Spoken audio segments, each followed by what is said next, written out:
nhưng thành ra đang phim sao mấy đập về thấy nhưng mơ về đây pha chè riêng bạch tư thì đang đập về hai sao mấy tư ăn riêng là về này đấy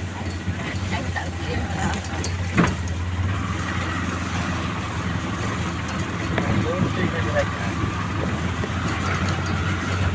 hai riêng à thơ mày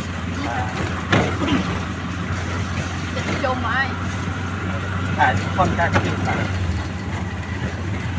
bọn anh mơ đập về là chung nó bị đập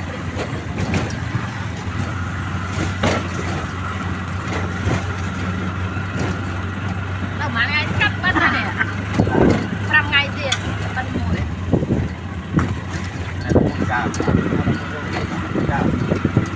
chung cắt đi cao tên đẹp đẹp